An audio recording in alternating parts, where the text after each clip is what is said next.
እግዚአብሔር የተመሰገነ ይሁን። ባለፈው ሳምንት አብረን ስንካፈል ነበረ። እኔ ባለፈው ሳምንት ስመጣ እዚህ 2 ሳምንት እንደተሰጠኝ ረስቼው ነበረ። ይቅርታ በጣም ጠይቃለሁ። ስለዚህ ከሄድኩ በኋላ ለካ የሚቀጥለውም ሳምንት እመጣለሁ ተባብለን ከኤልያስ ጋር ተነጋገርን። እግዚአብሔር ይመስገን 2 ሳምንት ስለሰጠኝ ጌታ የተባረከ ይሁን። እናንተንም ይባርካችሁ በእውነት በለጋስነት ስለሰጣችሁ። ባለፈው ሳምንት ከተናገርነው እንዳልርቅ ፈልጌያለሁ። በሱ መስመር አድርገን ከበብ እንድናደርገው እንድናዳብረው ፈልጌያለሁና ባለፈው እሁድ የነበራችሁትን ውድ ሰዎች ከፍ እንድታደርጉ እጃችሁን ጠይቃለሁኝ። እሺ እግዚአብሔር ይባርካችሁ። ብዙዎቻችሁ ነበራችሁ። እንዲያው ድንገት በሆነ ምክንያት ነው እንጂ ልመጣ ነበረ የምትሉ ደግሞ እስቲ ከፍ አድርጉት። እሺ ጥቂት ሰዎች አላችሁ። እግዚአብሔር ይባርካችሁ። ባለፈው ሳምንት የተነጋገርነው እነዚህ ሰዎች በሙሉ ያስታውሳሉ ምን እንዳወራን። ስለዚህ እነሱን መጠየቅ ይቻላል በዝርዝር። ነገር ግን ዋና ነገሮቹን ላነሳ ፈልጋለሁኝ። ዋና ትኩረታችን የነበረው እድሳት ነው። ትዝ ይላችሁ እንደሆነ አዳሽ አምላክ አለ በሚል ተስፋ ነበር የተነጋገርነው። አዳሽ አምላክ አለ። እግዚአብሔር ፈጥሮ እንደ ፍጥር ጥሩ ያላለ አምላክ ነው። እግዚአብሔር ይባረክ። እንደሱ ይላሉ አባቶቻችን እናቶቻችን። ሲጨንቃቸው እንደሚያደርጉ ሲያጡ በቃ እንደ ፍጥር ጥሩ ይላሉ። እሱ እንደ ፍጥር ጥሩ ብሎ ፍጥረትን የተወ አምላክ አይደለም። እንደ ጥበቡ የሚመራ አምላክ ነው። እንደ ቸርነቱ የሚያድስ አምላክ ነው። እግዚአብሔር ይባረክ። እግዚአብሔር ሂዝ ኢንቮልቭድ በሰው ታሪክ፣ በሰው ህይወት፣ በአገር ህይወት፣ በቤተ ክርስቲያን ህይወት የሚገባ ነው። ቅድመ ማን ነበረ ሲያዘምሩ እነዚህ መዘምራን? እግዚአብሔር ይባርካችሁ። ደግሞ ድምፃችሁ እንዴት ያምራል! በጣም ደስ ይላል። እኔ ቀናለሁ፣ ያው እንደምታውቁት የእኔ እጅግም ስለሆነ ነው። ሲያዘምሩን ጣልቃ የገባ ሲሉን ነበር። ጣልቃ አልወደውም፣ እሱን ቃል እኔ ያው አልወደውም። ጣልቃ መግባትን እኔ አልወደውም።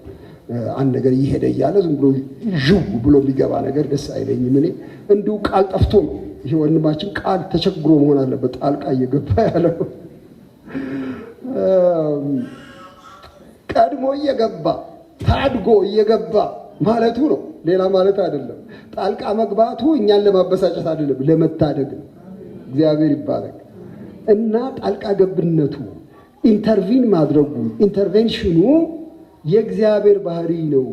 ቋሚ ተመልካች አይደለም፣ ታዛቢ አይደለም። እግዚአብሔር በፍጥረቱ ውስጥ ዝም ብሎ ታዛቢ አምላክ አይደለም። ቆሞ እስቲ የሚሆኑትን አያለሁ የሚል አምላክ አይደለም፣ የሚገባ አምላክ። አለበለዚያ እዚህ ስብሰባ ምንም አያስፈልግም ነበር። ጸሎት ለምሳሌ ይኸው አሁን ለምን ነው የጸለየው? ይገባላ፣ ሰምቶን ይገባል በዚህ ጉዳይ ላይ ብለን ነው እንጂ አፍ ለማልፊያ አይደለም። እንደዚህ ዝም ብሎ በቃ ለምዶብናል፣ ምን እናድርግ እስቲ እዚህ ቆመን ደግሞ ተንጫጭተን ደግሞ እንሂድ እስቲ በሚል አይደለም። በሱ አይደለም፣ ይገባል ብለን አምነን ነው። ተሐድሶ የእግዚአብሔርን ጣልቃ መግባት፣ የእግዚአብሔርን በሰው ታሪክ ውስጥ መግባት የሚያሳይ የሚያበስር ነገር ነው። እንግዲያው እግዚአብሔር ያድሳል ብለን አለ። ትንቢተ ዘካርያስን መሰረት አድርገን ነበር ስንነጋገር የነበረው። ታስታውሳላችሁ እዚህ የነበራችሁ የዘካርያስን መጽሐፍ ነቢዩን ዘካርያስን እሱን ከሱ አንስተን ስንነጋገር ነበር። በእውነቱ ዘካርያስ ብቻ አይደለም፣ የእሱ ባልንጀራ ሐጌም ትንቢተ ሐጌ፣ ትንቢተ ዘካርያስ ሁለቱም የተሐድሶ ነቢያት ናቸው ብለን ስንነጋገር ነበረ። እንደምታውቁት ታሪኩን እናንተ ባለፈው ጥቂት ነገር ተናግሬያለሁ። ሕዝበ እስራኤል ሲበድሉ እንዲጋዙ ያደርጋል እግዚአብሔር። በግዞት በሌላ አገር ተበትነው ሲያለቅሱ ሲያዝኑ እግዚአብሔር ደግሞ በምህረቱ እንደገና ይጎበኛቸዋል።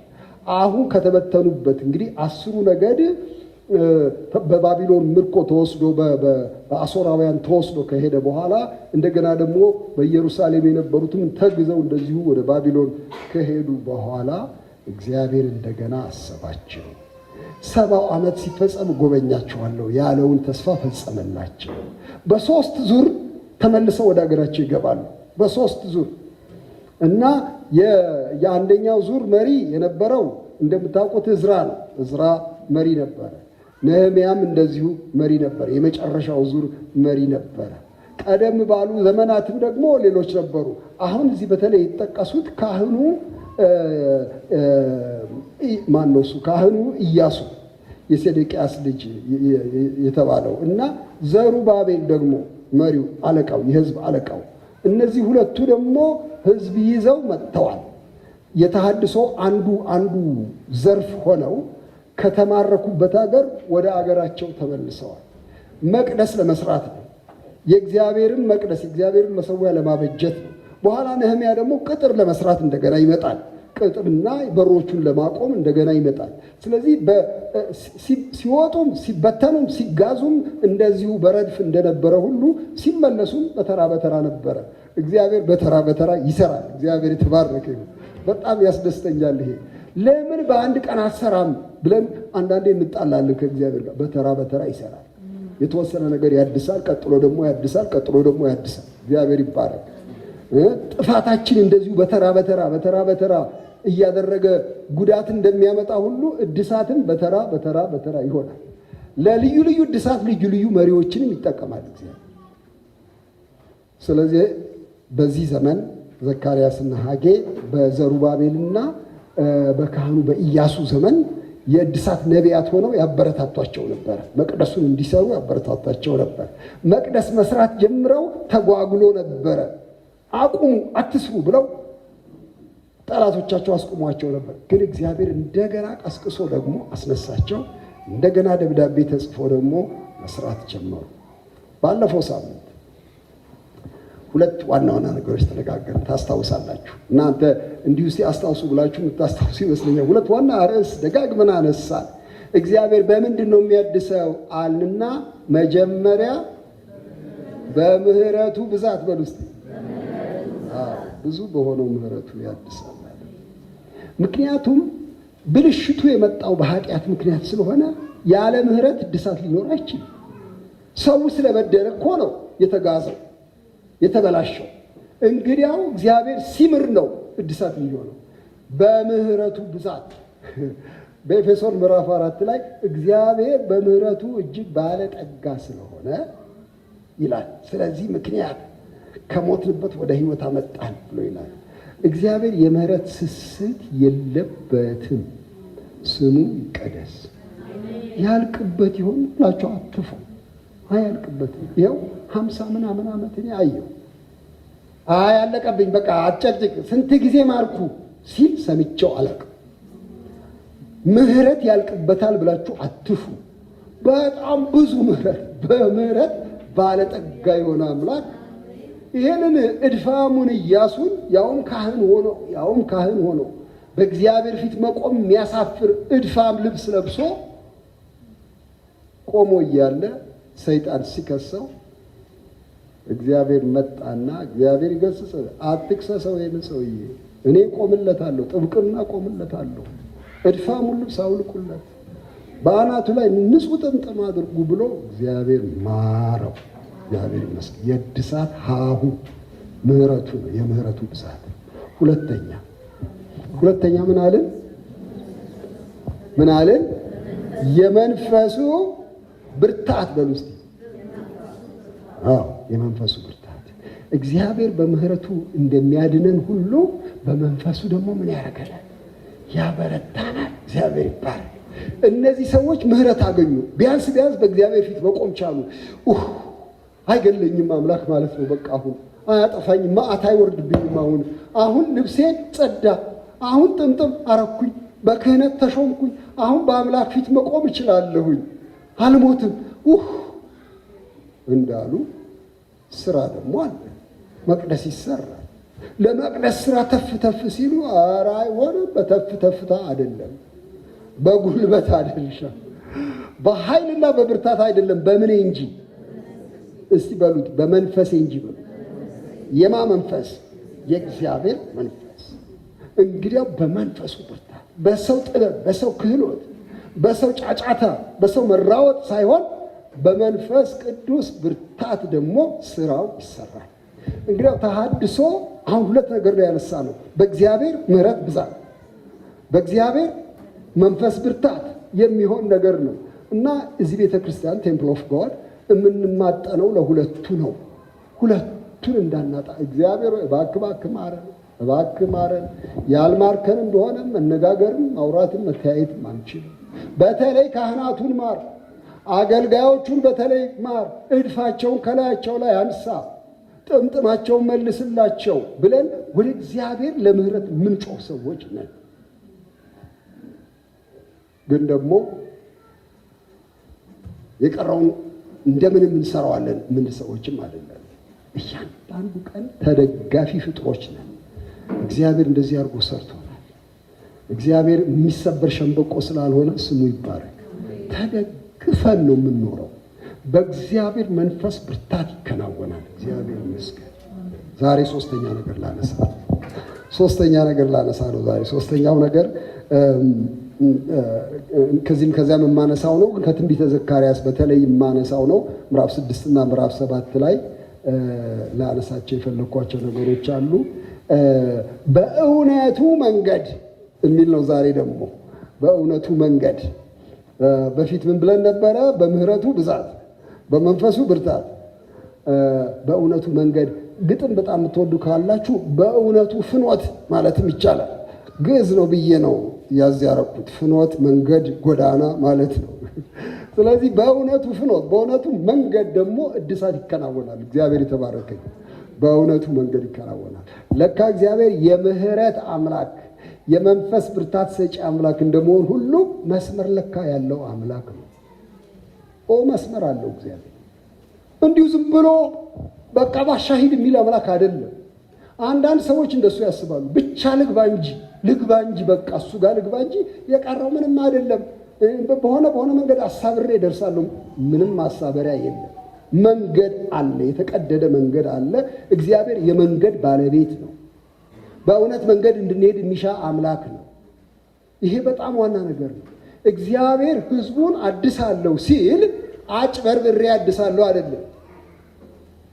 መስመር ሰጥቼ በመስመር በንድፍ እንዲሄዱ አድርጋለሁ ማለቱ ነው።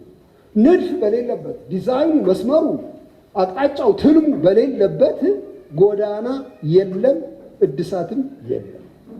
እድሳቱም አይጸናም። አንዳንዴ የስሜት ፍላት ብቻ ነው የሚመስለን እድሳት።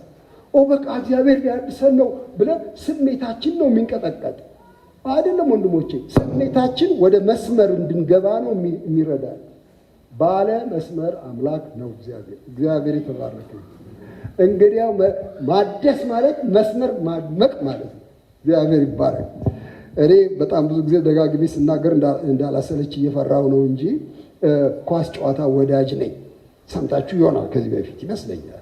ኳስ ጨዋታ ወዳለሁ፣ የእግር ኳስ ጨዋታ። ትንሽ ልጅ በነበርኩ ጊዜ ሁላችሁ እንደምታደርጉት በየሰፈሩ ባለ ሜዳ ላይ በጨርቅ ኳስ በኋላ በላስቲክ ኳስ እንጫወት ነበረ። እኔ አንድ ክለብ ውስጥ አባል ነበርኩ። እዛ በጣም ጥሩ አድርገን እንጫወት ነበር። ልባችን በጣም ይይዘው ነበር ጨዋታ። እኔን በተለይ ተከላካይ ክፍል ነበር የሚያቆሙኝ።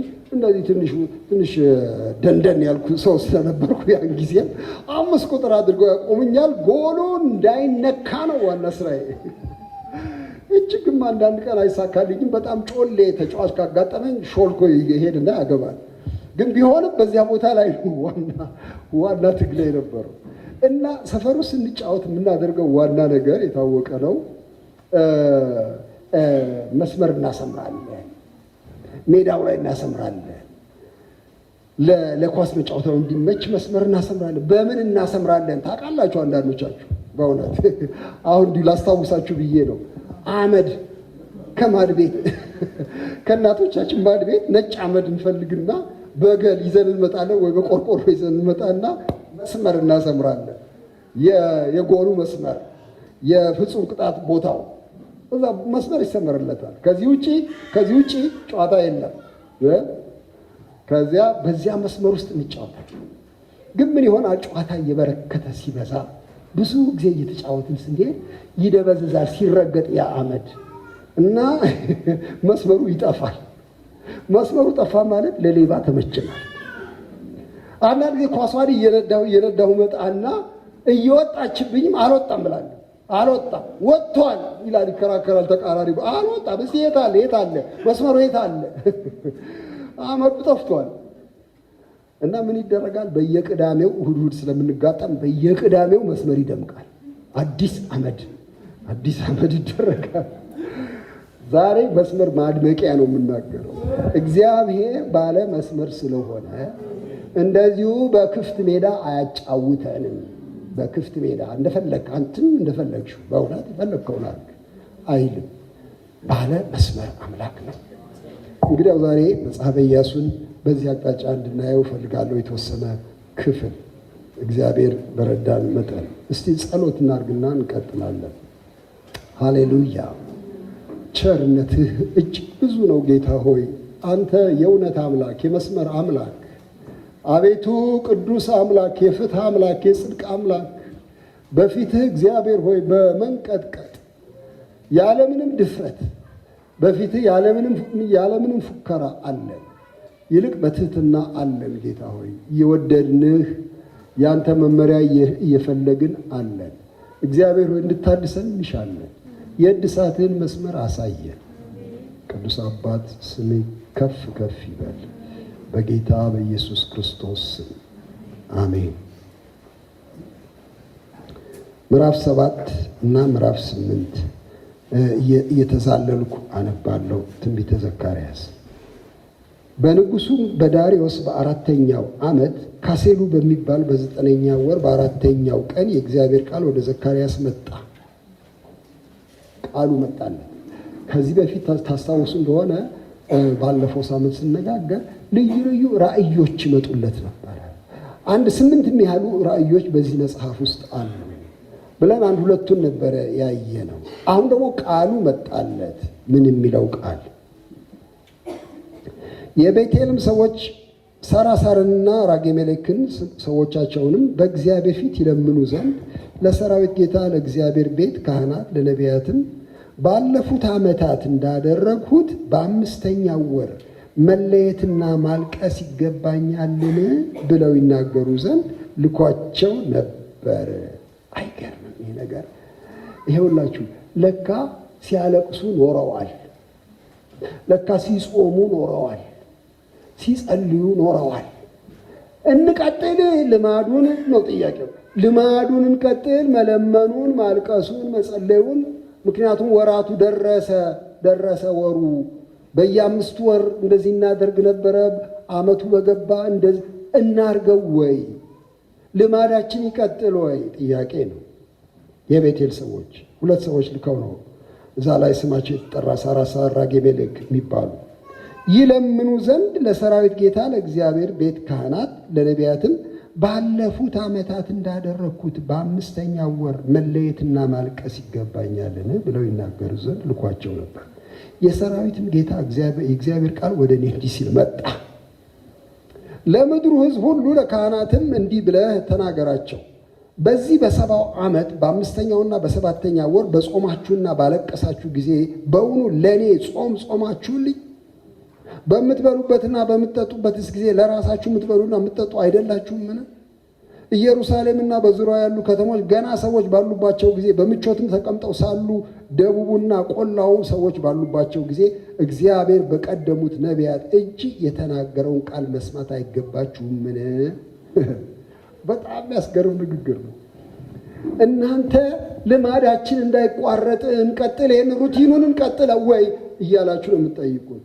እስቲ ወደኋላ ወደ ታሪክ ተመለሱና ተመልከቱ። ይሄ ዝም ብሎ መደጋገም፣ እጾማለሁ እጸልያለሁ እያሉ መደጋገም በእውነት ለእኔ ነው እንዴ የምትጾሙት? እውነተኛ ነበር ጾማችሁ እንዴ? ስትበሉስ ለራሳችሁ አልነበር የምትበሉት ብሎ ይጠይቅና ለቀደሙት አባቶቻችሁ ምን እንደተነገረ ምን እንዳደረጉ አስተውሉ ይላል። የእግዚአብሔር ቃል ወደ ዘካርያስ እንዲህ ሲል መጣ። የሰራዊት ጌታ እግዚአብሔር እንዲህ ብሎ ተናግሯል። እውነተኛውን ፍርድ ፍረዱ፣ ቸርነትና ምሕረትን ሁላችሁ ለወንድሞቻችሁ አድርጉ።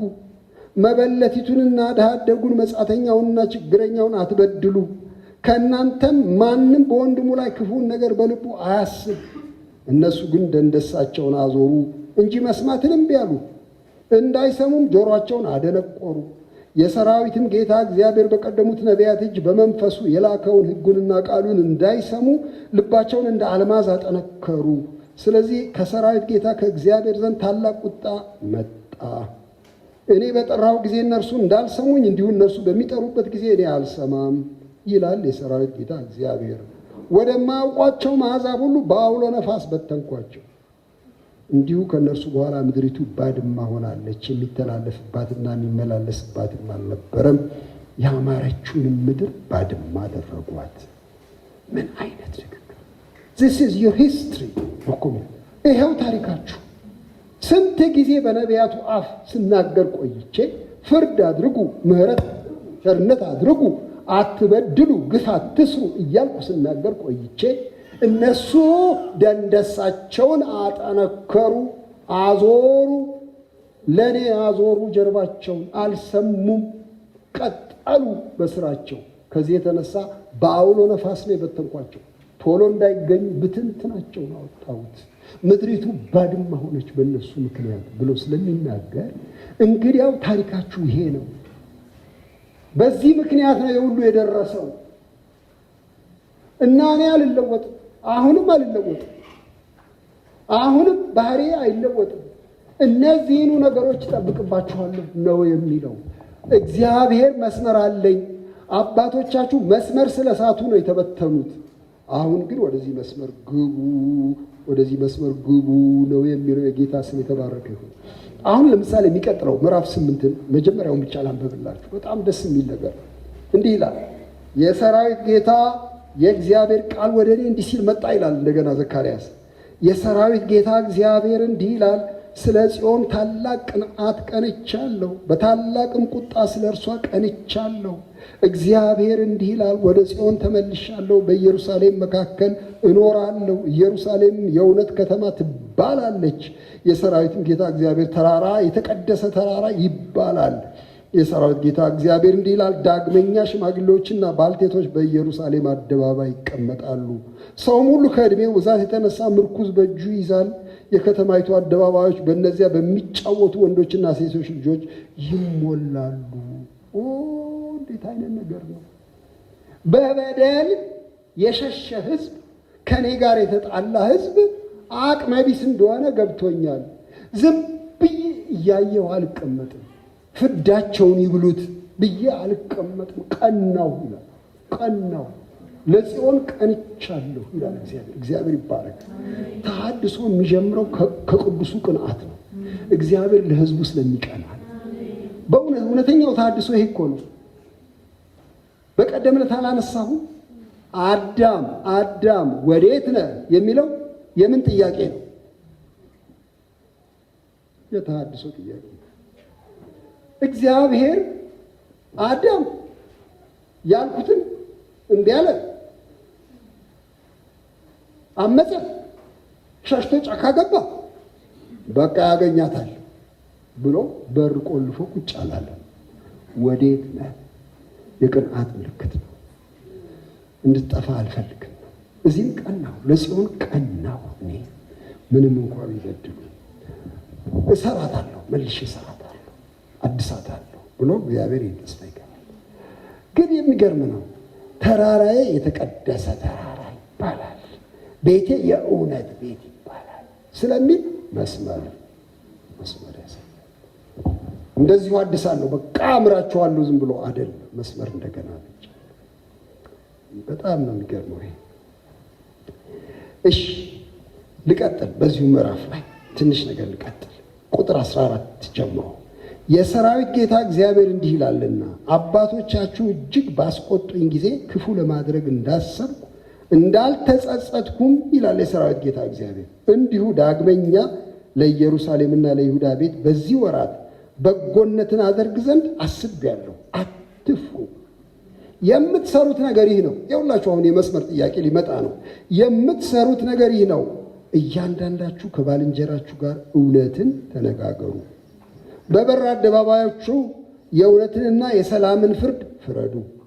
ሁላችሁም በባልንጀራችሁ ላይ ክፉ ነገርን በልባችሁ አታስቡ፣ የሐሰትን መሐላ አትውደዱ። ይህን ነገር ሁሉ እጠላለሁና ይላል እግዚአብሔር። ለካ እኛም አለንበት። ተሐድሶ የእግዚአብሔር ሥራ ነው፣ ግን ለካ እኛንም ያስገባናል። የሚሻው ነገር አለ። እግዚአብሔር ያሰመረው መስመር አለ። ወንድሞች እናቶቼ፣ አሁን በአገራችን እግዚአብሔር ተሐድሶ እንዲያመጣ የምንለምንበት ወራት ነው።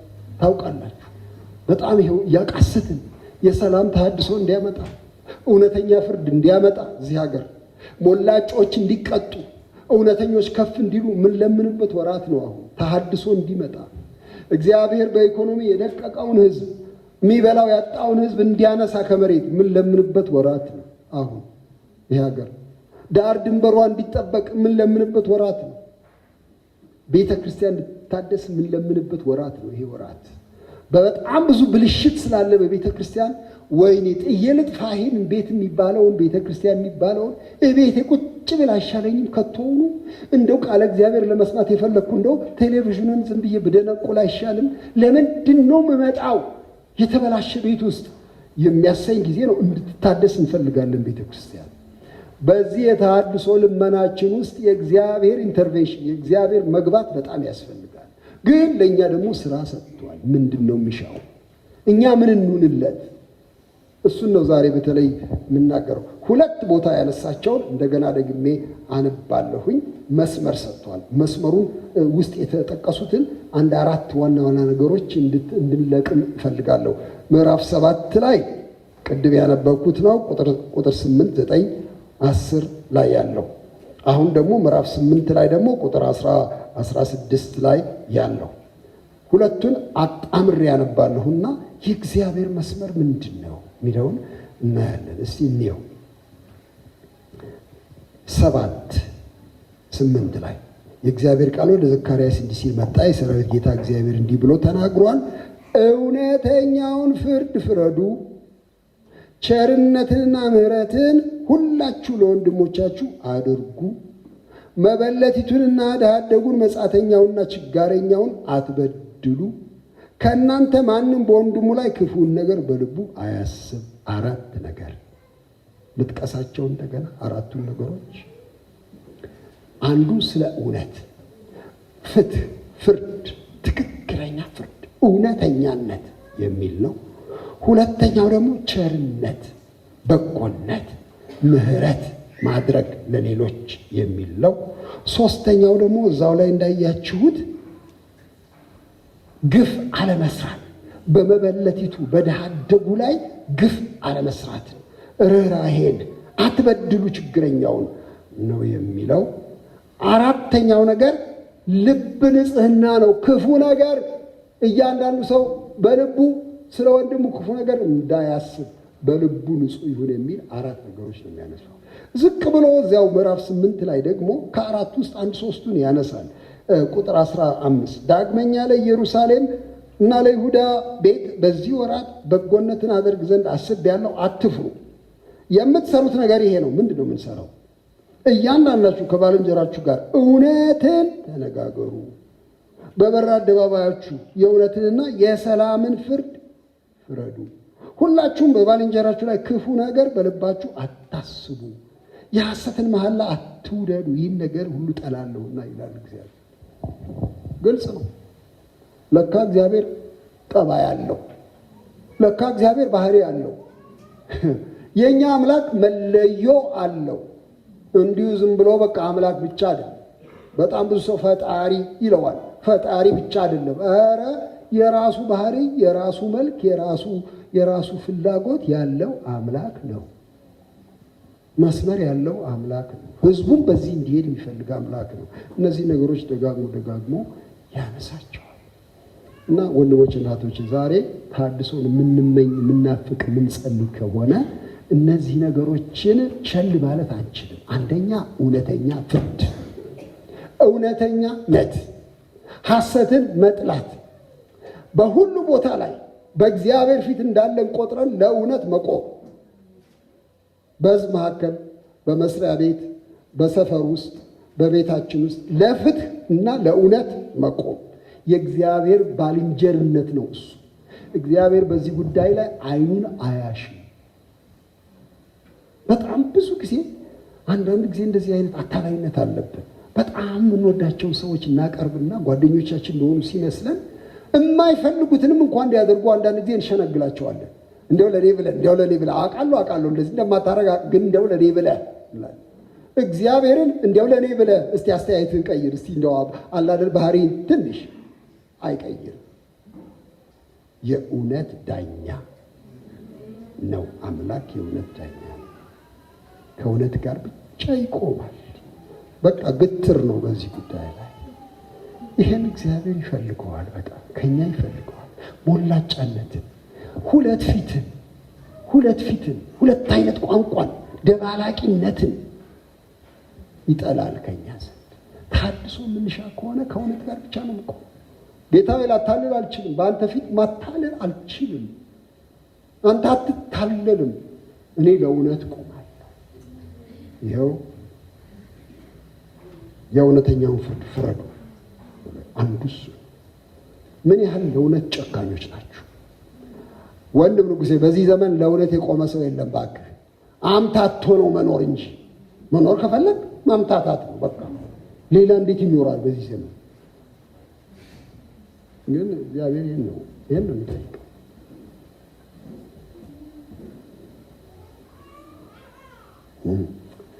ሐሰተኛ ትንቢትን የሚገርማችሁ እዚሁ መጽሐፍ ላይ አንድ ቦታ ላይ በጣም አስደንግጦኛል። ምን ይላል? ምዕራፍ 13 ላይ ስለ ሐሰት አንስቶ ነው። በዚያ ቀን ለዳዊት ቤትና በኢየሩሳሌም ለሚኖሩ ከኃጢአትና ከርኩሰት የሚያነጻ ምንጭ ይከፈታል ይልና በዚያ ቀን ይላል የሰራዊት ጌታ እግዚአብሔር የጣዖታትን ስም ከምድር አጠፋለሁ፣ ከዚያም በኋላ አይታሰቡም። ደግሞ ሐሰተኞችን ነቢያትና እርኩስ መንፈስን ከምድር ላይ አስወግዳለሁ። ማንም ደግሞ ትንቢት ቢናገር የወለዱት አባትና እናቱ አንተ በእግዚአብሔር ስም ሐሰትን ተናግረሃልና በሕይወት አትኖርም ይሉታል። ትንቢትንም ሲናገር የወለዱት አባቱና እናቱ ይወጉታል። እንዲህ አልኩ ልጃቸውን። አዎ ለምን? ሐሰት በእግዚአብሔር ስም ሐሰት ተናግረሃል። ይገሉታል እዛው። ጭካኔ ነው፣ ለእውነት ጭካኔ ነው የሚያሳየው። ምን ያህል በዚህ ነገር ላይ ብርቱዎች ነን እያልኩኝ እጠይቃለሁ። የእግዚአብሔር መስመር ነው የእውነት መስመር። ሁለተኛው ነገር እዚያው ልመልሳችሁ ነው ምዕራፍ 7 ላይ ሁለተኛው ነገር ቸርነትና ምሕረትን ሁላችሁ ለወንድሞቻችሁ አድርጉ። በጎ ነገር ስሩ ነው በቃ። የተራበውን አብሉ ነው፣ የተጠማውን አጠጡ ነው፣ የታረዘውን አልብሱ ነው፣ የታመመውን ጠይቁ ነው፣ ቸርነት አድርጉ ነው። ይከፈለኛል ብላችሁ ሳይሆን እንደዚሁ በምህረት አድርጉ ነው። ይሄ የእግዚአብሔር መስመር ነው። እሱ ለክፉዎችም ለበጎዎችም ፀሐዩን ያወጣልና ዝናቡንም ያዘንባልና እንደ አባታችሁ እንድትሆኑ መልካም አድርጉ ተብለናል። በቃ ይሄ የመልካም ስራ አንዱ ነው ወንድሞቼ። እኔ ይሄ ሀገር ለምን ተመሰቃቀለ እያልኩ ስጠይቅ ቅድም እዚህ ቁጭ ብዬ እየጠየኩ ነበር። አሁን ስለ ሰላም ጮኸን፣ እባክህ ሰላም ስጠናልን፣ ገሰጽን፣ ምን አረግን፣ ምንድን ነው የሆነው እዚህ ሀገር ስል መስመሩን ስጠናል። በቃ ወንድሞቼ ሌላ ነገር እኮ አይደለም። ለምን መጣ ይሄ ሁሉ ዝብርቅርቅ? ሰዎች ራስ ወዳድ ሆኑ፣ ምህረት ያጡ ሆኑ፣ ለሌሎች ምህረትና ቸርነት ማድረግ እምቢ አልን፣ ስግብግቦች ሆንን፣ አበላሸነው ቦታው። አታላዮች ሆንን፣ በፖለቲካ ስም አታላዮች ሆንን፣ በሰው ላይ ወጣን፣ ማጭበርበር ጀመርን፣ ማምታታት ጀመርን፣ ፍርድ አዛባን። እንግዲያው ዋጋችንን ተቀበልን። በየኔሽኑ እግዚአብሔር ይህንን ይፈትሻል ያያል። እና እዚህ ላይ ምሕረትን ቸርነትን አድርጉ ምሕረት። ጌታ እግዚአብሔር ይባርካችሁ። እዚህ ውስጥ በጣም ለዚህ የምትተጉ ሰዎች እንዳላችሁ አውቃለሁ። የተቸገሩ ለመርዳት እግዚአብሔር ይባርክ። ወንድሜ ቅርብ ስለሆነ እሱን ብዙ ጊዜ አውቃለሁ። ዶክተር ካሳሁን እንዴት ባለ የርኅራኄ ልብ ለችግረኞች ወዲያ ወዲህ እንደሚል አውቃለሁ። እግዚአብሔር ይባርከው። ወንድሞቼ የእግዚአብሔር ልብ ነው ይሄ፣ የእግዚአብሔር ልብ ነው። የተጨነቁ ሰዎችን፣ የተቸገሩ ሰዎችን፣ ጠያቂ ያጡ ሰዎችን ማሰብ የእግዚአብሔር መስመር ነው። ተሐድሶ ስንል ዝም ብሎ ምናባዊ ዝም ብሎ የሆነ ነፋስ አይምሰላችሁ። እንታለላለን አንዳንድ ጊዜ። ማደሱ ምንድን ነው? ባለ መስመር ነው እድሳቱ። የወደቀ እንዲነሳ ነው። የተቀጠቀጠ ሰው ቀና እንዲል ነው እኮ። በዚህ መስመር ግቡልኝ፣ እኔ ይህን ነው ከእናንተ የምፈልገው፣ ቸርነት አርጉ፣ ምሕረት አርጉ ብሎ ይላል። ሶስተኛ ነገር እዚያ ላይ አይታችሁ አትበድሉ ይላል። ማድረጉ እንኳን ቢቀርባችሁ ግፍ አትስሩ። ድሆችን፣ መበለቶችን፣ ተሟጋች የሌላቸውን ሰዎች ገፋ ገፋ አታርጉ። የመበለቲቱ ዳኛ ነው እሱ። ዳኛ ይላል እኮ እግዚአብሔር ራሱን። የመበለቲቱ ዳኛ ነኝ፣ የድሃ አደጉ ፈራጅ ነኝ እኔ ብሎ ይላል። እኔ እሰማለሁ ሲጮህ ድሃው። ግፍ የምታረግበት ከሆነ እኔ እሰማዋለሁ። በጣም ነው የሚገርመው። አበድረው እንደሆነ ለምሳሌ መያዣ አርገህ ልብሱን ወስደው እንደሆነ ይላል በኦሪት ላይ ብርድ ልብሱን ወስደህ መያዣ አርገህ እንደሆነ ፀሐይ ሳይገባ መልስለት። ፀሐይ ሳይገባ እንዳይረግምህ፣ እግዚአብሔር እንዳይሰማው። ለካ ከነሱ ጎን የቆመ ነው አምላክ። እኔ በጣም የሚገርመኝን ነገር ነግራቸዋል። ከነሱ ጋር ከቆመ ለምን አያለብሳቸውም? ላለው አንዳንድ ለምን አያበላቸውም? እኔን ለምን ይጠይቅ? ከነሱ ጋር ነኝ ካለ እኔን ለምን ይጠይቀኛል? አያደርግም እንዴ እላለሁ። በእኔ በኩል ሊያደርግ ይፈልጋል፣ በእናንተ በኩል ሊያደርግ ይፈልጋል። እንግዲህ እንዳትበድል፣ ድሃ እንዳትበድል፣ አልተማረም ብለህ ማይም እንዳትበድል፣ ግፍ እንዳትሰራ መስመሬ ነው ይላል። አራተኛ ነገር እዚያ ላይ አይታችኋል። ምንድን ነው የሚለው? በወንድሞቻችሁ ላይ ክፉ ነገር እንዳታስቡ። ይሄ በጣም ድብቅ ነገር። አንዳንድ ጊዜ በቢሏ አናርድም ሰውን፣ በጥላቻ ግን እንከታክታለን። አንዳንድ ጊዜ በእውነት በጩቤ አንወጋም፣ ግን በቅንዓት እንጨቀጭቃቸዋለን። የልብ ነገር ነው። የልብ ነገር ልብ ስለ ወንድምህ ምንድን ነው የሚያስበው? ስለ እህትሽ ምንድን ነው የሚያስበው?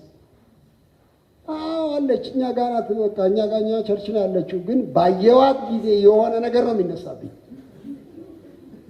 ምንድን ነው ልብ ውስጥ ምንድን ነው ያ የሆነ ነገር? ለምንድን ነው የሚመጣው? የልብ ሌብነት ይባላል። ልባችሁ እንደዚህ ከተቆለፈ በወንድሞቻችሁ በእህቶቻችሁ ላይ ተሐድሶ እንዴት ይንሸራሸር? እንዴት ይሄድ? ክፉ እንዳታስቡ አይደለም ብሎ እነዚህ ነገሮች ይገርም ነገር። ለእግዚአብሔር የማደስ ስራ መንገድ ጥረጉ ማለት እኮ ነው። ጥረጉለት መንገድ፣ እንቅፋት አትሁኑበት። እነዚህ ነገሮች በእናንተ ዘንድ ቦታ ካልተሰጣቸው እንቅፋት ነው የምትሆኑ። እሱስ ይመጣል፣ በምህረት ይመጣል፣ በመንፈስ ብርታት ይመጣል። ግን እንቅፋት አትሁኑ ነው የሚል። ይኸውላችሁ ዛሬ ጠዋት ሳነብ የነበረው ኢሳይያስ 57 እና 56 ነበረ። እሱን ከዚህ ጋር አያይዤ ትንሽ ላነብ እፈልጋለሁ። ኢሳይያስ ትንቢተ ኢሳይያስ ምዕራፍ 57 በጣም ልቤን ነካኝ። 56 እንዲህ ብለው ነው የሚጀምረው። 56 እንዲህ ይላል፣ እግዚአብሔር እንዲህ ይላል፣ ማዳኔ ሊመጣ ጽድቄም ሊገለጥ ቀርቧልና። ደስ አይልም ይሄ ንግግር? ማዳኔ ሊመጣ ነው። አጀብጅፏል። በጣም ቀርቧል፣ ተንጠልጥሏል። ማዳኔ ሊመጣ ነው፣ ጽድቄ ሊገለጥ ነው ይልና ፍራሽ ላይ ተኙ አይልም። የሚለውን ስሙ። ፍርድን ጠብቁ፣ ጽድቅን አድርጉ። ይህን የሚያደርግ ሰው ይህን የሚይዝ የሰው ልጅ እንዳያረግ ሰው ሰንበትን የሚጠብቅ እጁን ከክፋት ከማድረግ የሚጠብቅ ብፁዕ ነው። እግዚአብሔር የተባረከ ይሁን። የእግዚአብሔር ማዳን ሊመጣ ሲል እንድንተባበረው እንጂ እንዳናደናቅፈው ይፈልጋል። በድርጊታችን እንድንተባበረው። የሚገርም ነገር ነው። ይኸውላችሁ እዛ ምዕራፍ 57 ደግሞ እዚያው ላይ ኢሳይያስ ቁጥር 14 እርሱም ጥረጉ፣ መንገድን አዘጋጁ፣ ከሕዝቤም መንገድ እንቅፋትን አውጡ ይላል። ለዘላለም የሚኖር ስሙም ቅዱስ የሆነ ከፍ ያለው ልዑል እንዲህ ይላል፣ የተዋረዱትን ሰዎች መንፈስ ሕያው አደርግ ዘንድ፣ የተቀጠቀጠውንም ልብ ሕያው አደርግ ዘንድ፣ የተቀጠቀጠና የተዋረደ መንፈስ ካለው ጋር በከፍታና በተቀደሰ ስፍራ እቀመጣለሁ። መንፈስም የፈጠርሁትም ነፍስ ከፊቴ እንዳይዝል ለዘላለም አልጣላም፣ ሁልጊዜም አልቆጣም። ስለ ኃጢአቱ ጥቂት ጊዜ ተቆጥቼ ቀሰፍኩት፣ ፊቴን ሰውሬ ተቆጣሁ። እሱም በልቡ መንገድ እያፈገፈገ ሄደ። ምን አይነት አሳዛኝ ነገር ነው! መንገዱን አይቼዋለሁ፣ እፈውሰውም አለው፣ እመራውም አለው። ለእርሱና ስለ እርሱ ለሚያለቅሱ መጽናናትን እመልሳለሁ። ሃሌሉያ! እግዚአብሔር ይባረክ። የእግዚአብሔር ባህሪ አስገራሚ ነው።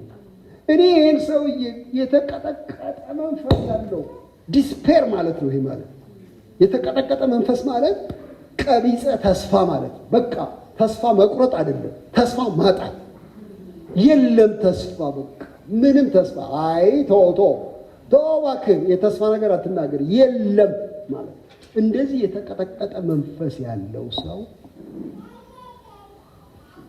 እኔ እመጣለሁ ወደሱ፣ ከዚህ ሰው ጋር እቀመጣለሁ ብሎ የሚያስገርም ነገር ነው። በከፍታ ስፍራ ይላል። ሰውየው ወርዶ መቀመጥ ገብቷል። ምንድን ነው ከፍታ ስፍራ? ከዚያ አንስቼ አጠገቤ አስቀምጠዋለሁ፣ ከዚህ ሰው ጋር አነጋገራለሁ። የሰው መንፈስ እንዳይዝል እስከ መጨረሻ አልቆጣም ይላል። ይህ አስደናቂ ነው። የእንግሊዝኛውን ትርጉም አይቼዋለሁ፣ አይታችሁት ይሆናል እናንተ። so that they may not faint እንዳያረጉ ጭልጥ ብለው እንዳይዘረሩ ሰዎች የሰው መንፈስ አቅሙ የተወሰነ ስለሆነ ፌንት እንዳያረግ እንዳይዝል የሚለው ቃል ሄዶ በቀረጭ እንዳይል አነሳዋለሁ። እግዚአብሔር ይባረክ። ከፍ አደርገዋለሁ፣ አወራለሁ፣ እፈውሰዋለሁ። ግን ተቆጥቼ በነበርኩ ጊዜ በመመለስ ፈንታ መንገዱን ቀጠለበት ይላል። ይሄ የሚያስገርመው ነገር ነው።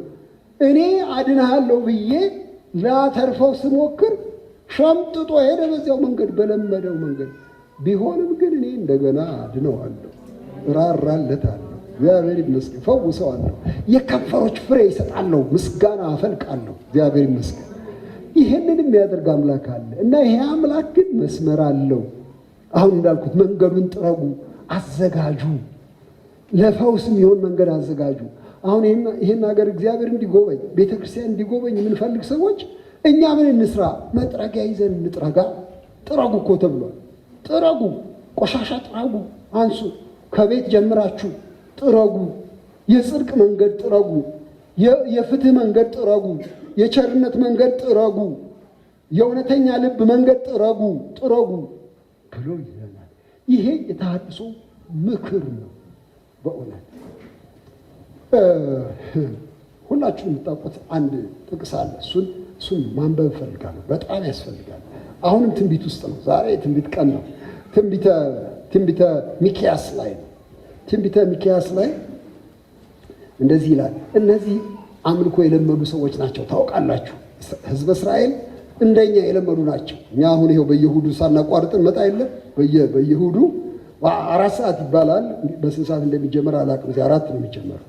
4 ተኩል ይባላል። ጸሎት ይደረጋል። አምልኮ ስነ ስርዓት ይደረጋል። ከዚያ ስብከተ ወንጌል ወይም ቃሉ ይሰበካል። ከዚያ በኋላ ደግሞ እንለያያለን። እንደዚሁ ሌሎች ስብሰባዎችም አሉ። ዓርብ ዕለትም አለ የመጽሐፍ ቅዱስ ጥናት፣ የጸሎት ጊዜም አለ። ቅድም ማስታወቂያ ስላልተነገረ እኔ እየነገርኩኝ ነው። ለምደናል። እኛም እነዚህ ሰዎች ለምደዋል። እና በሚክያስ በኩል እግዚአብሔር እንዲህ ይላቸዋል። ምዕራፍ 6 ላይ ያው ልምዳችንን ይዘን እናድርግ ሲሉ ቁጥር 6 ላይ ምን ይዤ ወደ እግዚአብሔር ፊት ልምጣና በልዑል አምላክ ፊት ልስገድ? ዛሬ ምን አይነት ወርሽፕ እናድርግ? የቱን መዝሙር እንምረጥ? የትኛውን ቢት እንጠቀም? እንዴት አድርገን ዲቁናውን እናከናውን? እንዴት አድርገን ስብከቱን እንፈጽም? የትኛውን ቃል እንስበክ? ምን ላድርግ? ምን ይዤ ወደ እግዚአብሔር ቤት ልምጣን? ወደ እግዚአብሔር ፊት ልምጣና በልዑል አምላክ ፊት ልስገድ? የሚቃጠለውን መስዋዕትና የአንዱን ዓመት ጥጃ ይዤ በፊቱ ልምጣን? የለመድኩት እግዚአብሔር በሺህ አውራ በጎች ደስ ይለዋልን? ወይስ በእልፍ የዘይት ፈሳሾች ደስ ይለዋልን? ወይስ የበኩር ልጄን ስለ በደሌ የሆዴንም ፍሬ ስለ ነፍሴ ኃጢአት እሰጣለሁን? መስዋዕት ይሄ ደግሞ ከአሕዛብ የለመዱት መስዋዕት ነው። ልጅ ሰውልኝ አይልም ጌታ። ግን የሆዴ ፍሬ ልስጥ እንዴ? በግ ብቻ የማያረካው ከሆነ፣ ዘይት ብቻ የማያረካው ከሆነ ምን መስዋዕት ይዤ ልምጣ? ሰው ሆይ መልካሙን ነግሯል። ስሙ። አሁን እናንተን ነው ሰው ሆይ የሚለው፣ እኔን ነው። ሰው ሆይ መልካሙን ነግሯል። እግዚአብሔር ካንተ ዘንድ የሚሻው ምንድን ነው? ፍርድን፣ ታደርግ ዘንድ መጣ። ያ ፍርድ፣ ያ ፍትህ፣ እውነተኛነት፣ ፍርድን ታደርግ ዘንድ ምሕረትን ትወድ ዘንድ ቸርነት የተባለው ከአምላክም ጋር በትህትና ትሄድ ዘንድ አይደለምን? አለቀ። አታወሳስብ ነገር። ምን አይነት መዝሙር ልዘምር እያልክ አታወሳስብ። ምን አይነት ስብከት ልስበክ እያልክ አታወሳስብ። በቃ እሱን በማሳመር ጊዜ አትፍጅ እባክህ። ምንድን ነው የሚሻው? እግዚአብሔር ከአንተ ዘንድ የሚሻው ይሄ አይደለም እንዴ? ግልጽ ነገር፣ እውነተኛ ሁን። ፍርድን ታደርግ ዘንድ እውነተኛ ትሆን ዘንድ በሰውና በሰው መካከል እንዳትለይ፣ በዘርና በዘር መካከል፣ በቋንቋና በቋንቋ መካከል እንዳትለይ አይደለም፣ እንዳታጭበረብር። ይሄኛው የኔ ወገን ነው፣ ይሄኛው የሌላ ወገን ነው እንዳትል፣ በፖለቲካ ምክንያት በሰዎች መካከል መስመር እንዳታበጅ አይደለምን? እንደሱ አይደለምን የሚሻው? ፍርድን ታደርግ ዘንድ አምላክ የፍርድ አምላክ፣ ምሕረትን ትወድ ዘንድ የተጨነቀውን ታነሳ ዘንድ ማለት ነው። እና ከአምላክህ ጋር በጉራ ሳይሆን በትህትና ትሄድ ዘንድ አይደለምን? እግዚአብሔር ይህን የሚፈልገው ብሎ ይላል። እግዚአብሔር የተባረከ። ስለዚህ ወንድሞቼ እና እህቶቼ በዚሁ ላጠቃልል እፈልጋለሁኝ። የተሐድሶ ጎዳና የእግዚአብሔር የምህረት ጎዳና ነው። የተሐድሶ ጎዳና የእግዚአብሔር የመንፈስ ብርታት መንገድ ነው። የተሐድሶ ጎዳና የእግዚአብሔር የእውነት ፍኖት ነው፣ የእውነት መስመር ነው። እግዚአብሔር የተባረከ። በዚህ ከጸናን እግዚአብሔር እንደ ቃሉ ሕዝቡን ይጎበኛል፣ እንደ ቃሉ ሕዝቡን ያድሳል። ይሄ በታሪክ የተመሰከረ ነገር ነው። ይሄ መጽሐፍ እንዲሁ አልተጻፈም። በሕዝበ እስራኤል ታሪክ ውስጥ የተመሰከረ ነገር ነው። እኔ መለሳለሁ ወደ እናንተ ብሎ ይላል እና አስደናቂ ነገር አደርጋለሁ ብሎ ዘካርያስ ላይ ይናገራል። አትፍሩ፣ እንዲያው ምን ይመጣል በሚል ፍርሃት አትያዙ፣ አትጨምደዱ። እግዚአብሔር ለሕዝቡ ቀንቷል፣ ይራራል፣ ይጎበኛል። ግን መስመር አታደብዙ። በቃ የእሱ መስመር ያዙት። ሁልጊዜ አክብሩት። ደስ ይበላችሁ። በእግዚአብሔር ፍትሃዊነት ደስ ይበላችሁ። በእግዚአብሔር የምህረት ስራ ደስ ይበላችሁ። እግዚአብሔር ይባረክ። በእግዚአብሔር ንጽህና ደስ ይበላችሁ። በዚሁ ጎዳና ሂዱ። እስቲ እንጸልይና እንጨርስ። ሃሌሉያ።